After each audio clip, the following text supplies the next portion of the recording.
संभव सोनवणेजी एखाद्या मिनिटामध्ये सदृढ आशीर्वाद प्राप्त करतील आणि त्यानंतर आमचे रणजितजी त्यांनी यावर आशीर्वाद न घ्यावा असं मला तर नाही वाटत. प्रेमाने बोला.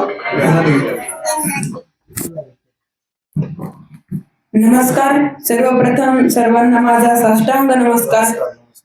मी या ठिकाणी दुसऱ्यांदाच सत्संग अटेंड केलेली आहे. मी पहिल्या वेळेस ज्यावेळेस मागील वेळी आलो होतो सत्संगला, त्यावेळी मला सत्संग म्हणजे नेमकं काय हे माहित नव्हतं. परंतु मी घरी गेल्यावर माझ्या वडिलांना विचारलं की सत्संग म्हणजे नक्की काय असतं. तर माझ्या वडिलांनी मला एक अतिशय सुंदर अशी कथा सांगितली. त्यामधून मला सत्संग म्हणजे काय याचा कळलेला अर्थ मी आज आपल्याला थोडक्यात सांगणार आहे.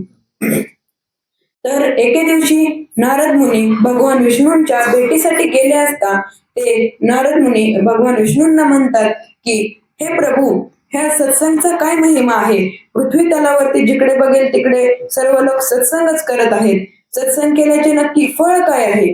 तर त्यावर भगवान विष्णू काहीच उत्तर न देता म्हणतात की एक कीटक आहे, त्याला तू जाऊन विचार की सत्संगचे फळ काय आहे. तर नारद मुनी त्या कीटकाला शोधत शोधत नरकापर्यंत पोहोचतात. शेवटी त्यांना नरकाच्या दरवाजाच्या बाजूला त्यांना तो कीटक मिळतो आणि नारद मुनी त्या कीटकाला विचारतात की नक्की सत्संग केल्याचे काय फळ आहे माहिती का तुला. तो कीटक हळूच नारद मुनींकडे वळून पाहतो आणि त्याच ठिकाणी त्याचा मृत्यू होतो. असं झाल्यावरती नारद मुनी आपल्या प्रश्नाचं उत्तर शोधायला पुन्हा एकदा विष्णुदेवांकडे येतात आणि म्हणतात की असं असं झालं, मी त्याला विचारलं आणि तो जागेवर मेला. त्यानंतर ना भगवान विष्णू म्हणतात की आत्ताच त्या समोरच्या झाडावर एका घरट्यामध्ये पोपटाच्या पिल्लाने जन्म घेतलाय, तुमच्या प्रश्नाचे उत्तर तोच देईल. मग नारद मुनी त्या पोपटाच्या पिल्लाकडे जातात आणि त्याला देखील म्हणतात की सत्संग केल्याचे काय फळ मिळते तुम्हाला माहितीये का. मग ते पोपटाचे पिल्लू नुकतेच जन्मलेले असते तरी ते काही क्षणासाठी डोळे उघडतं आणि नारद मुनींकडे वळून पाहतं आणि वळून पाहताच त्याचा देखील त्या ठिकाणी मृत्यू होतो. परत म्हणजे नारद मुनी जरा नाराज झालेले असतात कारण त्यांना त्यांच्या प्रश्नाचं उत्तर मिळत नसतं. परत ना ते प्रश्नाचं उत्तर घेण्यासाठी विष्णुदेवांकडे पुन्हा जातात.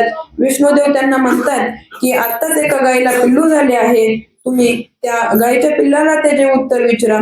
परत ना नारद मुनी गायीच्या पिल्लाकडे जातात आणि त्याला देखील विचारतात सत्संग केल्याचे काय फळ आहे. गायीचे पिल्लू देखील नारद मुनींकडे वळून पाहतं आणि त्याचा देखील त्या ठिकाणी मृत्यू होतो. हे झाल्यावरती नारद मुनींना खूप राग येतो आणि नारद मुनी विष्णुदेवांकडे जाऊन त्यांना म्हणतात, हे प्रभू, तुम्हाला जर माझ्या प्रश्नाचे उत्तर नसेल द्यायचे तर नका देऊ, परंतु निष्पाप प्राण्यांच्या हत्येचे पाप माझ्या माथी मारू नका. यानंतर विष्णुदेव म्हणतात की आता तू एका राजाला राजपुत्र झाला आहे, तू त्या राजपुत्राला जाऊन याचे उत्तर विचार. नारद मुनींना जरा भीती वाटत असते कारण की जर राजपुत्राचा देखील मृत्यू झाला तर आपलं अवघड होईल हे नारद मुनींना माहिती असतं. तरीही नारद मुनी प्रश्नाचं उत्तर शोधण्यासाठी घाबरत घाबरत राजपुत्राकडे जातात.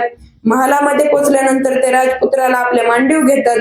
कुणाचं लक्ष नाही हे पाहून नारद मुनी संधी साधून पटकन हळूच त्या राजपुत्राच्या कानामध्ये बोलतात की सत्संग केल्याचे काय फळ मिळते. तो बालक नुकताच जन्मलेला असतो तरीही भगवान विष्णूंच्या कृपेने तो बालक हसू लागतो आणि म्हणतो, मुनिवर, आपल्याला अजूनही कळले नाही का सत्संग केल्याचे काय फळ असते. मुनिवर म्हणतात, नाही, मला अजून नाही समजले.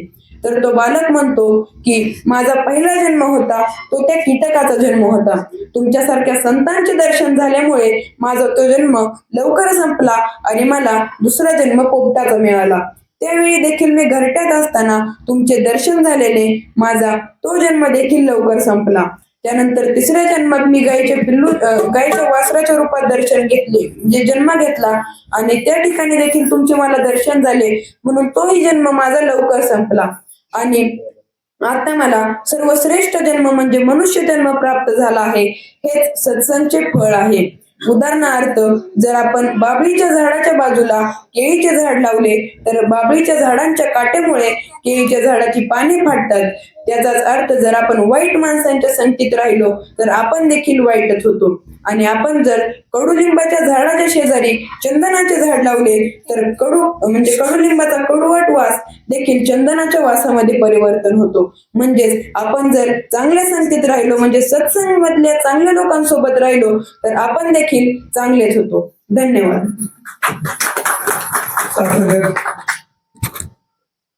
मला तुमच्या एवढा तास होतो ना सत्संग आणि फक्त प्रश्नाची संख्या आता सुद्धा त्यांना